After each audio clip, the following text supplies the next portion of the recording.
snowball potential with a hero like Guinevere as well as the Brody, both of which can be enablers to start hitting bigger structures rather than playing for neutral objectives. Because keep in mind, that mid lane, Yue has to have a good lock on it, and maybe it could be a potential for Luis to punish, but in most situations, especially when you have Purify, it's going to be a little harder than it looks. Not only that, but you know, so far from what we've seen, I feel like we've been focusing so much, even on the roam potential, Luis, even in the jungle. Again, gold lane in this factor with these two teams is going to be huge, right? We already know signature pick, Gusta Lagusta loves this Claude. We've seen it shine, not only in the way that it can turn the tide of some of these team fights, but even the split push potential later on. I could hear everybody just get a little nervous there, like, oh, Gusta Lagusta, you can't be given first blood like that so early on. But keep in mind that a lot of the EXP lane bans were targeted towards Edward, and Blacklist International replied. So that's why King is up here to make sure that Edward feels that pressure, and smart decision by Edward to freeze that lane as quickly as he can. All right, so pressure down bottom from Blacklist. Up top, it's RRQ AKIRA. They catch him in mid. Gonna go for Sensui here, but gets out easily with a guiding wind. Again, I'm expecting somewhat of a stalemate until that first turtle comes up here. Yeah, and even when the first turtle comes up, right, keep your eyes on both the supports. They have a very important role. Like, Renegade not only has to somewhat give information, but also save the team members who won't have their ult in time for the fight or are a little too far deep. And based on what we are seeing from at least the Emblem sector, Yue, he's making sure that he has the cooldowns to maintain that mid control. Turtles already spawned. Both teams going for the pull. Blacklist wins. Gonna go for the reset. Looking at the back lines, RRQ AKIRA reinforcing that. Stolen ult is the Primal Wrath. What's gonna happen? RRQ gets the pull. See how they play around it. Sensui gonna jump in already with a spatial migration into the Requiem on the backside. They're gonna go. What? Edward somehow gets the turtle. Still, are they gonna fight for it? Renegade gonna go in with that circle eel. Takashi falls into the jungle. Flicker out from Edward. Renegade one hit away and he'll get out just fine. That's a little upsetting. Everything that could have gone wrong went wrong. RRQ AKIRA made all the right decisions, but we're unable to finish off the two low members of Renegade as well as Edward. And now Gusta Lagusta is just taking damage as Oheb is having the time of his life down by gold lane. This was one of the few things that RRQ AKIRA actually needed so they can start pressing advantages in the side lane. I hate to say it, but in the 3 minutes that have elapsed, it's clear Blacklist International have a mechanical advantage. Every little inch, the little decisions that you make in the fraction of a second makes a difference. It adds up to about 1,000 gold ahead now, even in the gold lane. That's far isolated from what happened in the turtle pit. You can see that Oheb is giving Gusta Lagusta hell. Oh man, I mean, I think as long as Blacklist International kind of maintain this pace and not give RRQ AKIRA that initial burst, then it should be fine, right? Because Oheb's already doing a very good job. Oh, even there, once again, the focus in this gold lane. Blacklist International knows if they're able to get a kill here, even in the hands of Oheb, it's going to give them a big advantage, and that's exactly what they want to do with this momentum play here. Gentlemen, they're cracking down on Gusta Lagusta. Luis has to play babysitter. This is not how you want to see the Heartbreaker play. He's so mechanically gifted. He was once in the gold lane, so he knows the little inches that make up a mile. It's just not how he plays to protect his gold laner. This is tough. Yeah, playing defensively is not ideal, especially when you're on Kufra. There's so much that you could be doing, but at the end of the day, it's still dependent on your teammates. And let's not forget, it's not only affecting Luis, it's also affecting Sagan. The way that he paths, he's fine. He's all right. Thank goodness. Still on the black shoes, right? Yeah. And he's also rocking Purify. Actually, there's a couple over here. You're going to have to really play around that because even on the other side, RRQ AKIRA has their Purifies as well to deal with a lot of this CC going to be thrown at them. So you can see it. Everybody except these gold laners getting ready for this. Renegade going to go ahead and use that Circle Eagle. Edward jumps in with a flicker. Right on Saigon, gets that black shoes out himself. There's a spatial migration. Takashi's going to fall again. Luis tries to follow up, but he's got no backup as it's a double for Edward.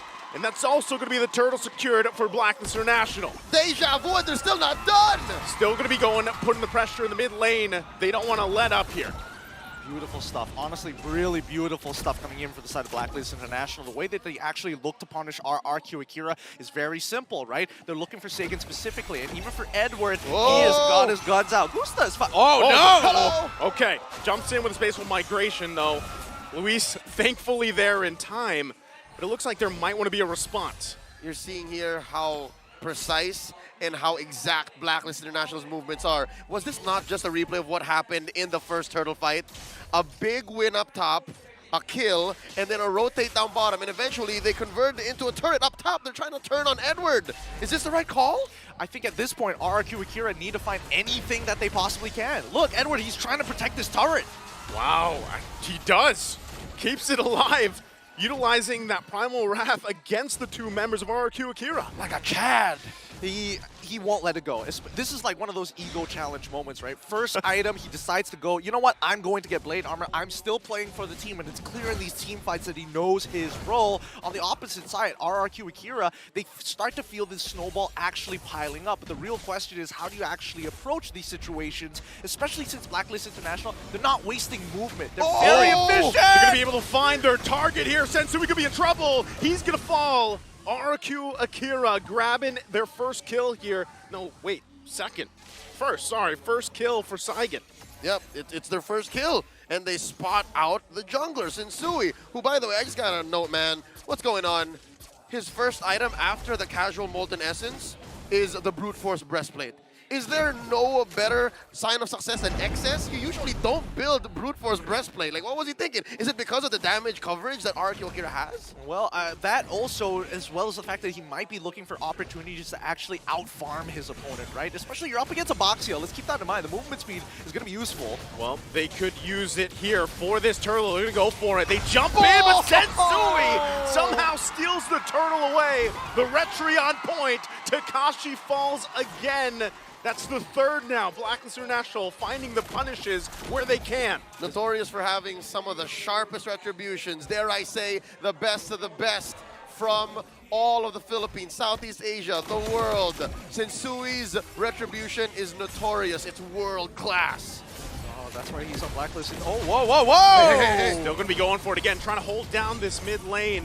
They're going to force him back, but that's just the objective for Blacklist International. Really good moves coming out from specifically the Hitman, right? He is sniffing out where Luis is. He understands what Kufra wants to do, and if he's able to smother it really early on... No, he's fine. Look, it's Edward, right? Agent Zero, he's not a prime target for RRQ. Oheb, however, that's where the target is on. Yeah, no, Oheb's just been silently working. And it's the same, you can say, for Takash. He's just finding these little windows, sneaking through some value, keeping this gold lead under 5K, 8 minutes in. RRQ Akira, their map, their real estate, it's shrinking. Where are you going to find farm to put on Gusta La Gusta? I mean, even with this, like, when they try to find their own moments, that's where the Guiding Wind plays such a integral part of this. Blacklist International is able to just pull someone to safety, and RRQ Akira, they're trying to just kind of catch up right now. Just struggle a little bit here. They're 5K behind nearly the 9-minute mark. Gideon, are you seeing this? Are you seeing this? Oheb is a world away from Gusta La Gusta. That's almost 2,000 gold. It's almost 2,000 gold here, right? And if we're talking about like questionable things that are being built right now, I'm already looking at Benedetta. He's going for the Blade of Heptases. It's like a semi-damage, but you're not going for Hunter Strike, which is generally the more efficient item because you need the movement speed to get in and out of these fights rather than the burst. And then he's building full tank after. So I don't know about Takashi right now, but I think he recognizes that his moves are too telegraphed, so we might as well get the stats to buff him up to make sure, even though his opponents know it's going to happen, that he will protect himself. That's true. Again, we can only really theorize and wonder what's going on in these odd builds. Look at the damage. Look at Yue. Wow. Damage. I mean, that's the best that we can actually put it, right? 12. Well, again, he is so far ahead of the curve. UA is that important when it comes down to these to the peel from RRQ Akira, especially when they find that initial engage, and that's when we see the snowball actually happen, right? It's all part of the checklist. Unlock the Oheb, get into their jungle, start taking them down on neutral objectives, and from third turtle onwards, it's Blacklist International control. I'm just wondering at this point too, you know, as that is literally a free lord for Blacklist to take here as they march in, where can RRQ Akira find these wins, right? Because normally you would think, well, maybe split push would be an answer, but even at that situation, it's too tough to pull off right now. Yeah, I think one thing for sure is that Sagan is really going to struggle in this match, right? The big game changer is going to be Takashi and Luis. They really need to communicate on the way they actually attack. All right, luckily enough, RRQ AKIRA has respectable wave clear. They are going to successfully defend in mid. And I'd like to think you're right. And from very different angles, Gideon, Takash off the fight. He has to be very far away to try and again control that gold lead, control the map. For Luis, man, you got to get some defensive jumps in. Yeah, they're going to have to. Again, they're going to lose this mid-turret. Senzuichi's going to jump in, finding the mark. Luis going to fall, and now King to follow. They just get obliterated in the base.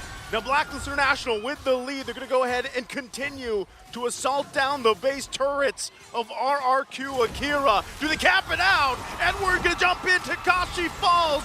Gusta Lagusta trying to keep the game going, using the Blazing Duet, but it's not enough as Blacklist International decisively takes game one.